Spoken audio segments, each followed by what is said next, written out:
हरे कृष्णा। अब हम ध्यान योग के बारे में बताना चाहते हैं। ध्यान में, योग में आप माया से कैसे बच सकते हो। माया कौन है? जो आपके अपोजिट रहता है, आपका छाया, जिससे आप बहुत प्यार करते हो, लड़का हो या लड़की, वही है माया।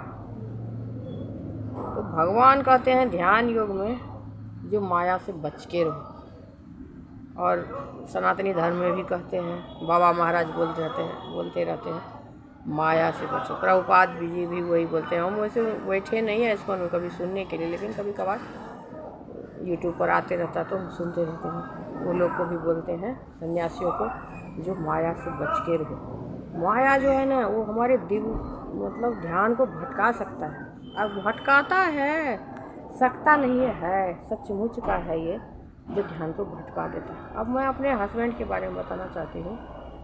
जो मेरे हस्बैंड जो है, वो 6ठी क्लास में, हम लोग मिथिलांचल के हैं, तो सहरसा ज़िला में पहले या दूसरे स्थान लाए थे 1983 ईस्वी में बिहार में। किसमें लाए थे? स्कॉलरशिप जीते थे। तो उनका पहला या दूसरा स्थान कुछ ऐसे ही था, इससे ज़्यादा नहीं था, शायद पहला ही था 3 जिला में। और इतना ब्रिलियंट बच्चा, और उनका उम्र कम था, 2 साल बढ़ा करके और फिर उनको डाले थे स्कॉलरशिप वाला में। लेकिन इतना ब्रिलियंट व्यक्ति जाके 2 साल अपने, और बच्चे सब जो था उनसे 2 साल के बड़े थे, लेकिन वो 2 साल कम के बच्चे, और वो जा करके पूरा सहरसा जिला में टॉप किए थे। उसके बाद में उनको स्कॉलरशिप मिला। फिजिक्स एंड ऑनर्स से उन्होंने ग्रेजुएशन किया। कोसी हाई स्कूल में 12th तक पढ़े हुए हैं। उसके बाद में नहीं, तब तक कोसी हाई स्कूल में 10th तक था, 10th तक पढ़े। फिर जाके मनोहर हाई स्कूल में 11th-12th किए। और उसी 11th-12th के बीच में घर का कुछ माहौल ख़राब होने के चक्कर में ट्यूशन पढ़ाते थे। छोटे से तभी से पढ़ाते थे, पूरे क्लास में सबको पढ़ाते थे। बच्चे से कुछ भी होता, टीचर भी उन्हीं से सवाल पूछते थे, इतने ब्रिलियंट थे। 8-10 साल पहले की बात है। उनका कॉपी अभी तक कोसी हाई स्कूल में लगा हुआ है। तीनों मतलब 7वीं 8वीं 9वीं का, मैथ का, साइंस का, मतलब वो 1 से लेकर के 25 क्वेश्चन तक फुल बनाते थे। एक भी कटिंग नहीं होता था। वो देख करके उनके टीचर उनको फुल मार्क देते थे। कितने बैठक भी हुई, कितने बार, जो ये बच्चा कुछ चीटिंग कर रहा है, क्या कर रहा है, कहाँ से उनका मतलब इतना आ रहा है। लेकिन सब ने पूछा, बैठा करके फिर उन्होंने सही जवाब दिया। तो उनके पिताजी भी बहुत, भागलपुर कॉलेज से, वो भी मैथ में ग्रेजुएशन थे उससे कॉलेज से, तो पढ़ाते थे खुद। लेकिन एक होता है ना दिव्य दृष्टि वाला बच्चा, जो बच्चे से बहुत ब्रिलियंट होता है। उनका नाम भी संजय है, तो समझ लो वही है। पढ़ने लिखने के चक्कर में पूरे दुनिया का नॉलेज है बहुत ज़्यादा उनको। तो ध्यान कैसे भटकती है। 12th क्लास में गए, 12th में 11th-12th में उन्होंने ट्यूशन पकड़ लिया। वहाँ एक लड़की मिल गई उनको। वो लड़की उनकी मतलब जो 12th क्लास में है, 10th का कोई लड़की पढ़ा तो अपने उम्र का ही हुआ। फिर वो लड़की वो ऐसे इनके पीछे पड़ गए, ऐसे ही बहुत अच्छे नेचर का है। कितना भी, यहाँ हम लोग गुजर के टोल में रहते हैं, और गुजर लोग इतना मतलब इन पर ट्रस्ट करते हैं। अपने जवान बेटी को वो लोग घर से नहीं निकलने देते थे उस टाइम में, लेकिन इनके साथ भेज देते थे पेपर दिलवाने के लिए। इतना लोग इन पर ट्रस्ट करते, इतना अच्छा नेचर है इनका। तो लड़की का भी माँ बाप इतना ही ट्रस्ट करते थे इन पर, उसके साथ में इनको भेज देते थे पेपर दिलवाने, ले जाओ, यहाँ जाओ, वहाँ जाओ। लेकिन वो लड़की को अब बोले थे हम जो कि बहुत सॉफ्ट नेचर के, या बहुत मतलब उतना मुँह से मधुर गिर रहा हो, ऐसे मतलब बोलते हैं कि किसी का मन भा जाए। जब वो स्कूल में थे तभी भी इनके इस सबसे टॉपर थे, तो इनके कई 2-4 लड़की ऐसी थी जो इनके पीछे पीछे लगी हुई थी, लेकिन ये किसी के तरफ कभी नहीं देखा। लेकिन वो 12th में जब ध्यान भटकने का टाइम होता है ना, वो लड़कियाँ बड़ी बुरी तरह से इनके पीछे पड़ गई। फिर वहाँ से इनका कुछ घर का भी माहौल था, इससे ध्यान भटक गया पढ़ाई पर से। फिर इन्होंने IIT का दिया। इनको IIT दिल्ली में जाने का बहुत मन था, लेकिन 3 नंबर से IIT में छूट गया इनका। फिर उसके बाद में इनके पिताजी को बोले, तो पिताजी बोले कि जब मैं पढ़ना है तो पढ़ो, नहीं पढ़ना तो मत पढ़ो, हम खेत बेच के नहीं देंगे तुमको पढ़ने के लिए। फिर वे वहाँ से फिजिक्स ऑनर्स से CM साइंस कॉलेज दरभंगा में इन्होंने 2 पार्ट किए। तीसरा पार्ट किए भी नहीं वहाँ से।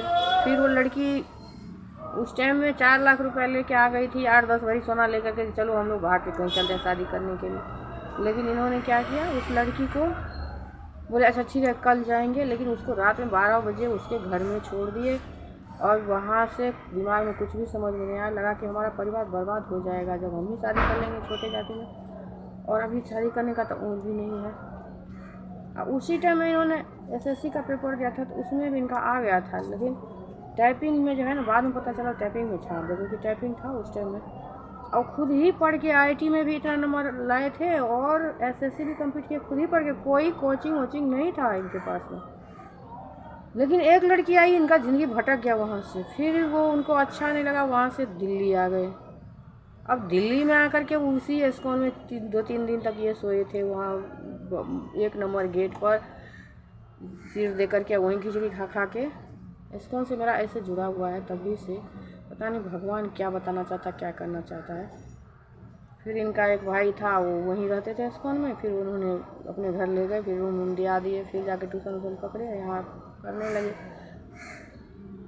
और ट्यूशन में भी अच्छा किए सब कुछ, लेकिन बताए थी हमसे शादी भी, बाद में जा कर के इनका ध्यान भटक गया, तो अपना दूसरे दुनिया में चले गए। तब जाके मैं इतना तपस्या करी हूँ।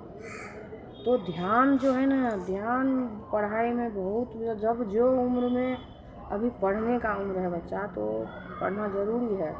और एक बार पढ़ लोगे ना, ज़िंदगी सेटल हो जाएगा। नहीं तो आप जो कुछ करना चाहते हो ना, अब जब एक बार नहीं होगी तो फिर आपका मन भटकेगा। लेकिन ऐसा नहीं होना चाहिए, क्योंकि कुछ भी पकड़ लो, जब ताकत आ जाएगा ना हाथ में, तो सब कुछ अच्छा होगा। इतना भी ये नहीं होना चाहिए नहीं हमको आईआईटी ही करना है। उस टाइम में ये किए हुए थे, शायद ये ग्रेजुएशन कर लिए होते तो आईएएस भी होते। आज बहुत नॉलेज है पूरे दुनिया में, कहीं सब सवाल इनको पूछोगे तो ये बता देंगे, इतना नॉलेज है। हिस्ट्री ले लो, सिविक्स ले लो, यहाँ इन्होंने साइंस पढ़ाया, आर्ट पढ़ाया, कॉमर्स भी पढ़ाया। इनके बच्चे सब इतना प्रभावित थे, इनसे बोलते नहीं कॉमर्स आप ही से मैं पढ़ूंगा, तो ये कॉमर्स भी सीख लिया। ऐसे भगवान की कृपा इन पर, कॉमर्स में बच्चे से बच्चे बहुत ग्रेजुएशन तक 3 सब्जेक्ट पढ़ाते। लेकिन ध्यान के उस टाइम में जो ध्यान भटका, जो आईआईटी दिल्ली नहीं जा सके, उसके चक्कर में इन्होंने जब 40 मतलब 30 साल करीब बीत गया, उसके बाद में अब तो हम कुछ नहीं कर पाए। उसके बाद में ये सो गए अपना पीते पीते यहाँ गढ़ी गाँव में। तो ध्यान जो है ना बहुत ज़रूरी है, और माँ बाप को चाहिए बच्चे पर एकदम अपने पास में रख करके ध्यान से उसको पढ़ाए। अब बच्चे को छोड़ देते हो आप, एक की तो आपका खेत बिक जाता है, इतना अंट बंट पैसा लगता है बाहर में जाकर के, फिर बच्चे को नहीं हो पाता, फिर वो सुसाइड कर लेते हैं, फिर वही डिप्रेशन होता है, बच्चे पगला जाते हैं, कुछ से कुछ होता है, या तो कुछ कर ही नहीं पाते हैं, बाद में उसको वो छोटा काम कर नहीं सकता है। जनरल का ये भी एक बहुत बड़ी है। तो ऐसा नहीं होना चाहिए, बदलाव ज़रूरी है। जहाँ जो मिल रहा है वो पकड़ लो, उनसे हमको सीखना है जो वो लोग कैसे काम कर रहे हैं। तो इसी तरह से बाद में तो कुछ ना कुछ करना ही पड़ता है खाने के लिए, लेकिन पहले से ही सोचना है जो हम अपना ज़िंदगी कैसे अच्छा करें। माँ बाप को भी बच्चे पर इतना प्रेशर नहीं होना चाहिए, नहीं तुमको ये करना ही है, ज़बरदस्ती करो, यहाँ देते हैं वहाँ देते हैं, पैसे नहीं है हमारे बिहार में, बहुत गरीब। अब बताए ही जो खेत बेच के देंगे, नहीं तो पढ़ना है तो पढ़ो, नहीं तो नहीं। तो अब इतना ऑनलाइन कोचिंग आ गया है, अब देखिए अलग सर को सब भगवान की दृष्टि है उन पर, एकदम से भगवान उनको तार दिए हैं, क्योंकि वो भी पढ़ने के लिए इतना तरसे थे। और कॉलेज छोड़ के इनके ज़िंदगी उनके ज़िंदगी मतलब सेम है, लेकिन वो उनके ऊपर भगवान की दृष्टि हुई। लेकिन जब ये गलत रास्ता पर चले गए तो कहाँ से हो, नहीं हो पाए।